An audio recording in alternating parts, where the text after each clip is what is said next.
continuando nossa aula, agora na página ainda 28 para 29, a gente vai falar sobre métodos usados para o desenvolvimento teológico. O que isso quer dizer? Que a teologia sistemática, como ela é um desenvolvimento já que vem desde os pais da igreja, período patrístico, que são aqueles que alguns andaram com os apóstolos e viram alguns anos depois e vai ainda mais de um século depois, desde lá vem sendo desenvolvido a teologia. Só que a teologia, como ela utiliza métodos para ser desenvolvida, ela teve vários métodos que foram trabalhados durante esse período e até chegar ao método que nós temos utilizado em nossos dias. Então eu vou comentar alguns métodos que eu acredito que vão ajudar você a entender um pouco da história da igreja. Porque uma outra coisa importante ao estudar teologia sistemática, você vai perceber isso, é que a teologia ela amplia a nossa mente. Você vai ter uma mente muito mais amadurecida em termos teológicos que você tinha antes. Vai ficar mais criterioso com relação às coisas e entender melhor o que está acontecendo no meio cristão nos nossos dias. O primeiro método é o que está na página 29, é o método trinitariano. Esse método ele é um método que trabalhou mais sobre a Trindade. Então a Trindade foi, vamos dizer assim, um assunto teológico no primeiro momento da história da teologia que mais foi trabalhado, desenvolvido. Por quê? Porque havia muitos ataques contra a teologia da Trindade. Trindade é um termo que você não encontra na Escritura, é um termo teológico que facilita apenas a questão de entendimento. Então a defesa das três pessoas da Trindade, isso foi manifestado, por exemplo, aqueles que conhecem, você não conhece, seria bom você acessar aí no Google aí, o Credo Apostólico. O Credo Apostólico é uma confissão teológica, é um trabalho teológico. E se você observar o Credo Apostólico, ele vai falar justamente sobre essa questão da Trindade. Eu até vou ler aqui o Credo Apostólico para você ver como que esse método trinitariano ele era desenvolvido sobre a Trindade. O Credo Apostólico diz assim: creio em Deus Pai, Todo-Poderoso, Criador do céu e da terra. Então veja, a primeira parte do Credo Apostólico fala do Deus Pai. Depois fala, creio em Jesus Cristo, aí fala da segunda pessoa da Trindade. Seu único Filho, nosso Senhor, o qual foi concebido por obra do Espírito Santo, nasceu da Virgem Maria, padeceu sob o poder de Pôncio Pilatos, foi crucificado, morto, sepultado, desceu ao Hades, ressurgiu dos mortos ao terceiro dia, subiu ao céu, está assentado à mão direita de Deus Pai Todo-Poderoso, de onde há de vir para julgar vivos e mortos. Veja que ao falar do Senhor Jesus, a segunda pessoa da Trindade, ele fala da sua encarnação, fala da sua ressurreição e fala da sua exaltação. Continua, creio no Espírito Santo, aí vai falar da terceira pessoa da Trindade, na Santa Igreja Universal, na comunhão dos santos, na remissão dos pecados, na ressurreição do corpo, na vida eterna. Amém. Se você ler o Credo Apostólico, analisando teologicamente cada declaração, você vai ver que é muito profundo. Não é uma confissão, uma declaração de fé simples. É uma declaração verdadeira. E as igrejas, quando o credo foi feito, as igrejas utilizavam ele como meio de identidade teológica. Ou seja, as pessoas, para se tornarem membros daquelas igrejas, elas eram ensinadas com base no credo apostólico à luz das Escrituras. E assim elas então demonstravam não ser pagãs e místicas. Então o credo apostólico ele foi desenvolvido dentro desse método trinitariano. É o primeiro método que foi usado dentro da teologia. Também, agora, qual é o problema desse método? É que ele não aborda outros assuntos também importantes dentro da revelação bíblica ou dos temas teológicos que a Bíblia apresenta, como, por exemplo, a antropologia, que é o estudo do homem, a soteriologia, que é a doutrina da salvação, a eclesiologia, que é estudo sobre a igreja e assim por diante. Então, acaba que algumas áreas foram deixadas por causa da ênfase sobre a Trindade. O segundo método, que foi também desenvolvido dentro da história da igreja, mas em 1600, é o método analítico. O método analítico, ele desenvolveu muito a partir da bem-aventurança, e as bem-aventuranças, elas falam da consumação, de você ser alguém que é cidadão do reino e que vai herdar as bênçãos eternas. Então, é como se esse método analítico começasse pelo fim, pela consumação. E ele trabalhou também, não só essa questão das bem-aventuranças, aí passava para falar sobre a teontologia, que é o estudo de Deus, para falar da antropologia, do pecado e assim por diante. Então, algumas doutrinas foram trabalhadas a partir, começando pela bem-aventurança, e depois outros temas teológicos foram também desenvolvidos nesse método analítico. Isso tudo que eu estou falando para você é apenas informativo, para você entender um pouco de como a teologia vem sendo desenvolvida ao longo do tempo. Aí depois tem o método pactual, da página 29 à página 30. O método pactual trabalhou a questão da lei, sob a lei, debaixo da lei, ou seja, estava muito relacionado à teologia bíblica. Isso em 1600 a 1700. Trabalhou muito sobre essa questão, era mais teologia bíblica nesse aspecto do que a própria teologia sistemática. Depois você tem o método cristológico, ou seja, trabalhando mais dentro da visão cristocêntrica, Jesus no centro, Cristo no centro. E aí esse método trabalhou sobre Deus, sobre o homem, sobre o pecado. Esse método, embora seja muito bom, ele também tem as suas deficiências, porque outros assuntos teológicos também são deixados de serem tratados. Há um perigo muito grande em você confundir ser cristológico ou cristocêntrico e Jesus-cêntrico. O que eu quero dizer com isso?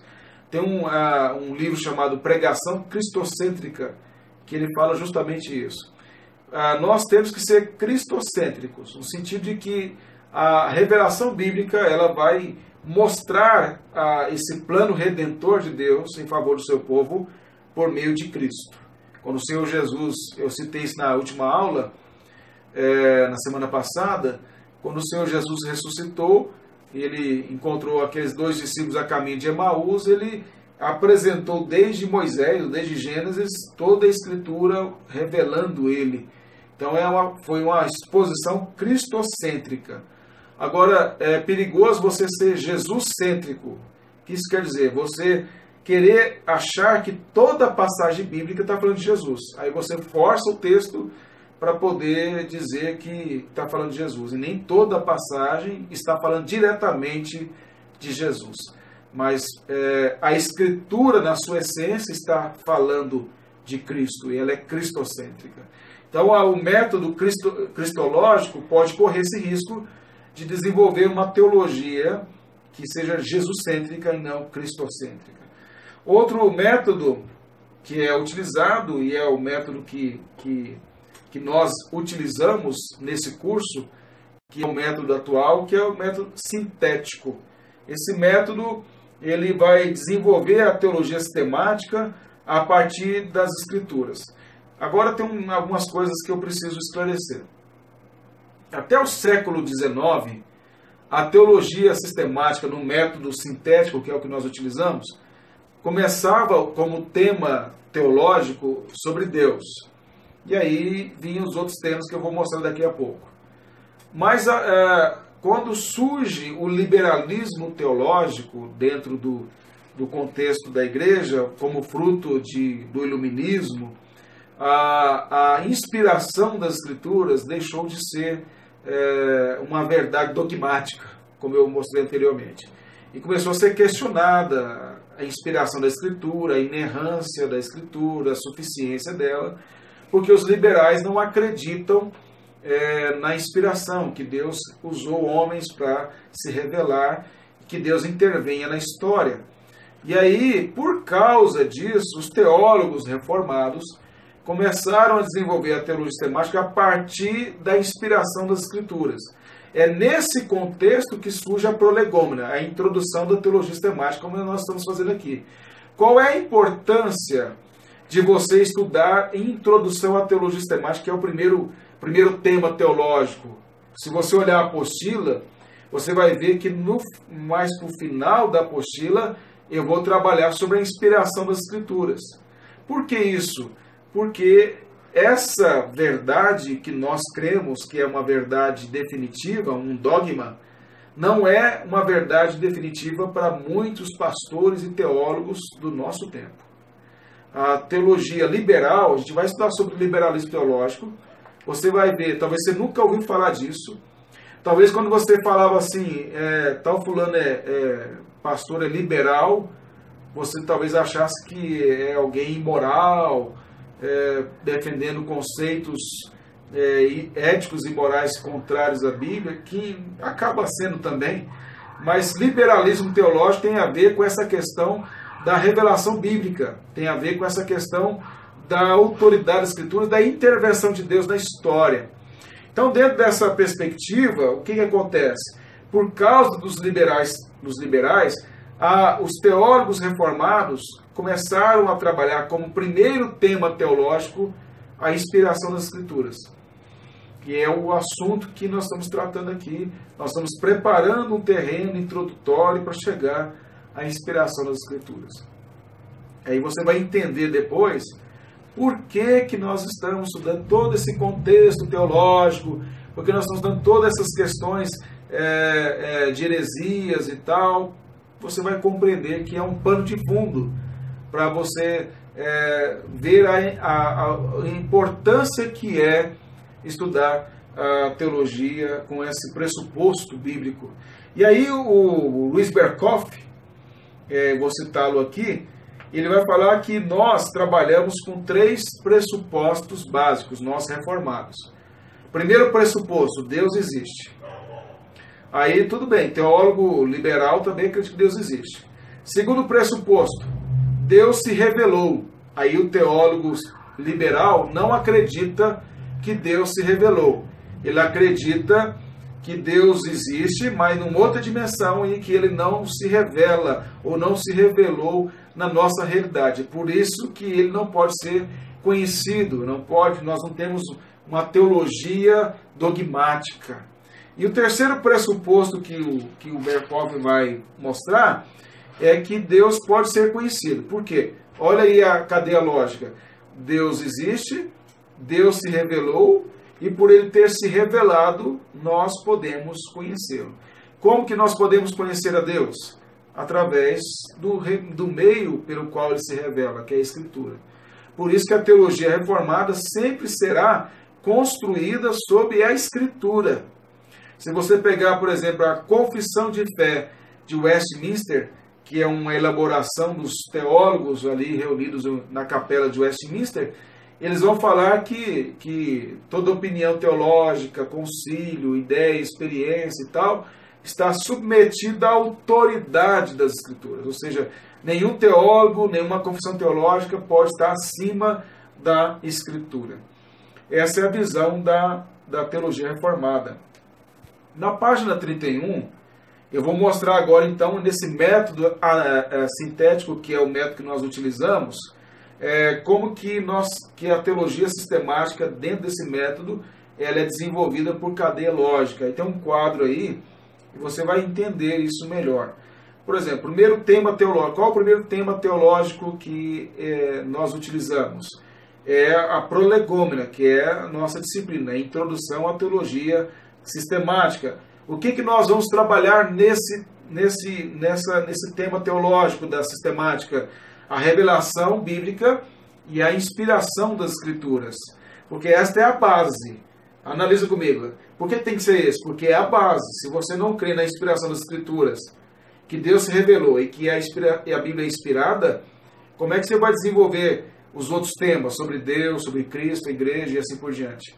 É a base de revelação. E você vai, a partir desta base, crendo nesta base, entendendo esta base, é que você vai desenvolver os demais temas.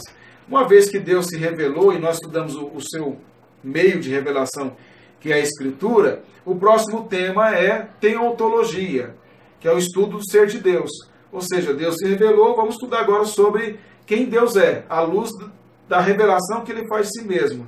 Observe que um tema ligado ao outro. Estudou a Escritura, que é a revelação de Deus, agora vamos estudar o ser de Deus, a partir da revelação que Ele faz de si mesmo. Então, o próximo tema é teontologia, que é o estudo do ser de Deus. Uma vez que nós estudamos sobre o Criador, que é a teontologia, vamos estudar agora o homem, que é criado à sua imagem e semelhança. E aí vem então a antropologia. A antropologia é o estudo do homem. A antropologia bíblica. Você tem antropologia na faculdade, tudo. A antropologia bíblica, porque é o estudo do homem a partir da Bíblia. E a Bíblia nos fala que o homem foi criado à imagem e semelhança de Deus. Então vamos lá, novamente. Você pega a prolegômena, que é a inspiração da Escritura, a revelação, e aí a partir dela você vai estudar sobre o ser de Deus, que se revela através da Escritura. Depois você vai estudar sobre o homem que foi criado à imagem e semelhança de Deus. E aí, quando você estuda a antropologia, o estudo do homem criado à imagem de Deus, você vai aprender pela Bíblia que o homem caiu e que a imagem de Deus continua no homem, porém desfigurada pelo pecado. E, portanto, o homem precisa ser resgatado, redimido. Qual é o próximo assunto? Cristologia. É estudo sobre Cristo, o Redentor, o mediador, que vai restaurar o homem. Então, aí, vejam a cadeia lógica. Agora, o próximo assunto, então, é sobre Cristo, sobre as duas naturezas do Redentor, que é plenamente Deus e plenamente homem, o segundo Adão. O que envolve toda essa a mediação de Cristo em relação a nós, nos representando e nos redimindo para a glória e restaurando a imagem de Deus no homem. E aí, uma vez que nós estudamos sobre Cristo como o Redentor, aí você vai estudar sobre a soteriologia. Soteriologia é o estudo da salvação. Se nós somos salvos por Cristo, Ele é o nosso Redentor, então nós vamos agora entender nesse próximo tema teológico como que é a nossa salvação em Cristo. Os meios de graça, a doutrina da salvação, e aí vai entrar todas essas questões relacionadas ao plano redentor de Deus a nosso respeito. Uma vez que Deus nos salvou e nós estudamos o plano redentor de Deus, aí os que Deus salvou formam o quê? Uma igreja, um corpo. Aí vem o quê? Qual é o próximo assunto? Eclesiologia, estudo da igreja. A gente vai estudar sobre a doutrina da igreja, sobre os meios de graça e assim por diante. Observe que é um tema levando ao outro. E aí, por último, uma vez que Cristo é o nosso Redentor, que nos trouxe a salvação, a redenção, formando um povo que é a igreja, qual é o próximo passo? É a consumação, que é a escatologia. Então você entende que há uma cadeia lógica que envolve tudo isso. A sistemática trabalha dentro desses temas teológicos ligados logicamente um ao outro, levando um ao outro para poder então desenvolver um conceito geral da Escritura. Aí, a importância de você, começando um curso como esse, fazer os outros. Porque não adianta você só fazer um tema teológico da sistemática sem ter os outros. Por exemplo, você vai fazer cristologia sem ter feito teontologia e antropologia, você não vai entender muita coisa. Você precisa dos anteriores que vem construindo um pensamento bíblico e teológico para você, então, ter um pensamento geral. Essa é uma das razões que eu fico indignado porque tem muita gente no Facebook falando teologia reformada, e quando fala teologia reformada, o que eles falam? É predestinação. E aí isso tem trazido uma hostilidade muito grande naqueles que não conhecem a teologia reformada. Para falar de predestinação, você precisa passar por vários temas teológicos. Você vai falar de predestinação um pouquinho na teontologia, estudo sobre o ser de Deus, nos decretos, vai falar um pouquinho. Depois vai falar só na soteriologia, a doutrina da salvação, que vai falar mais sobre isso. Ou seja, você tem que passar pela prolegômena, tem que passar pela teontologia, tem que passar pela antropologia, tem que falar para a cristologia, para depois entender um pouquinho de predestinação. Se você trabalhar tudo isso, aí quando chegar no assunto da predestinação, você nem tem dúvida mais. O problema é que as pessoas pegam uma doutrina isolada do contexto geral da teologia sistemática e coloca ela como uma compreensão limitada de um assunto tão sério. E outra coisa, limita a teologia reformada à predestinação. A predestinação, vocês vão observar dentro do curso, que eu praticamente, nesse curso eu nem vou falar de predestinação. Não vou falar. Por quê? Porque não é o assunto da prolegômena. Mas para os teólogos de Face, que só lê isso e não sabe nada, acham que é isso, é uma visão míope e distorcida da realidade. Então a teologia reformada ela é muito mais ampla que predestinação. Tem muito assunto, muito tema. Ela aborda todos os assuntos que a Escritura aborda. Então eu quero mostrar, animar você a continuar estudando, continuar fazendo curso, continuar ampliando o seu entendimento e vendo a riqueza que é a teologia sistemática. Para terminar, na página 32, eu falo assim a ordem natural para cada disciplina, porque o assunto que eu venho trazendo desde a semana passada é a relação das disciplinas exegese, hermenêutica, teologia bíblica, teologia histórica e tal, com a teologia sistemática. Qual é a relação delas aqui agora? Eu tento colocar isso aqui.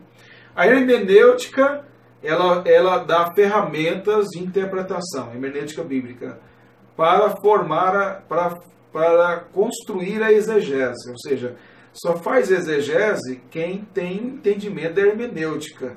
A hermenêutica vai ser ampliada e aprofundada na exegese. Então, o próximo, hermenêutica leva a exegese.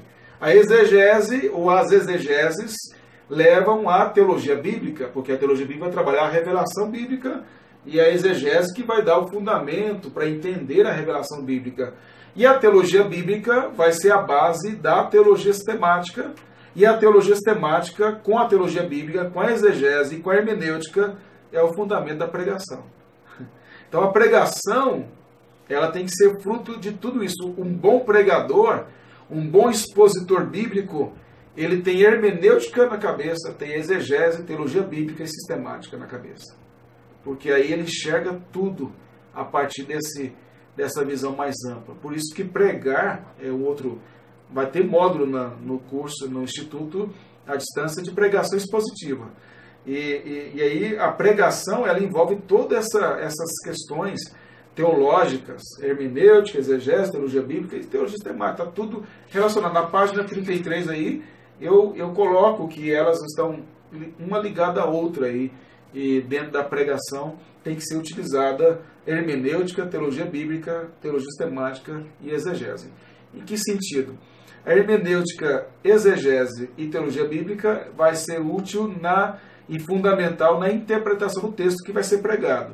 A teologia sistemática, como ela é fruto desses 2000 anos de desenvolvimento, que a gente vai trabalhar na próxima aula, ela vai te dar a cerca teológica para que você saiba que não está falando heresia ou se está falando heresia. Por quê? Porque como ela é fruto de um desenvolvimento já de 2000 anos, você vai, lógico, entender que não descobriu a América, né? Que há outros que já descobriram e desenvolveram, e você precisa ver se a sua afirmação teológica não é herética. E se for, você tem que avaliar se a sua interpretação do texto está certa ou não.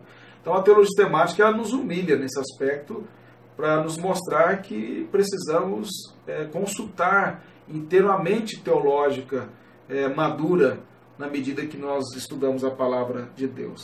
Na página 33, aí, até a página 36, 33 a 36, eu não vou aqui entrar em muitos detalhes, porque eu já falei um pouco disso, que é a questão da relação da teologia bíblica com a sistemática. Eu não quero ser repetitivo, mas apenas mencionar aqui a citação do Dr. Carson, que é um exegeta, o maior que nós temos no mundo hoje, mais conhecedor, a maior autoridade no Novo Testamento, Dr. Carson. Ele fala na página 34 sobre a questão da sistemática. Ele diz que todo teólogo bíblico abraça algum tipo de sistemática. Ele está falando isso aqui no sentido que há teólogos bíblicos, como eu já disse, que zombam da teologia sistemática.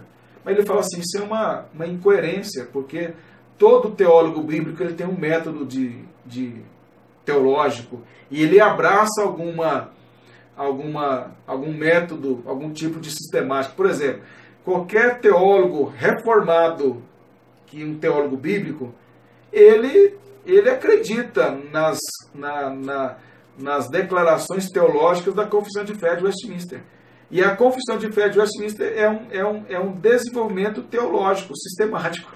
Então não tem como o camarada não abraçar algum tipo de método ou sistemático, embora ele possa zombar disso. É o que o Dr. Carson está falando aqui. E aí tem outras citações, eu não vou comentar aqui para não repetir o que eu já disse antes, já desenvolvi. Eu acho que já foi suficiente para você entender que a teologia bíblica é o fundamento da teologia sistemática, uma precisa da outra, elas se ajudam, se completam, se integram, e aí eu volto àquela afirmação, revelação bíblica com compreensão humana. Na próxima aula, semana que vem, nós vamos trabalhar agora, na semana que vem, os períodos, na página 36 em diante, vai ser bem legal, eu acredito que você vai gostar. Nós vamos trabalhar a questão, como que a teologia vem se desenvolvendo desde o período patrístico, do ano 100, aí, logo após os apóstolos. João morreu no ano 90, aproximadamente. Então, desde o ano 100, como a teologia vem sendo desenvolvida. Lógico, isso é uma forma muito resumida, bem simples, para você ter uma noção e entender o que nós temos hoje é fruto de um desenvolvimento já do passado. E a gente tem que valorizar a história. Não tem como você compreender o presente sem compreender o passado. E não tem como você se preparar para o futuro sem compreender o passado, interpretando o presente corretamente. Então esse é o meu desejo nas próximas aulas aí. Espero que você tenha gostado, espero que tenha contribuído para o seu crescimento. Para os alunos do Instituto, podem depois me perguntar, tirarem dúvidas. Aqueles que não fazem parte, eu desejo que vocês possam querer também fazer parte dos nossos cursos e compartilhem para que mais pessoas possam também conhecer mais a teologia sistemática, a teologia bíblica e assim por diante, cursos que nós vamos dar ao longo do período aí, que Deus nos conceder a graça de compartilhar. Que Deus abençoe a todos e que na próxima semana nós continuaremos a nossa aula. Deus abençoe. Um grande abraço a todos.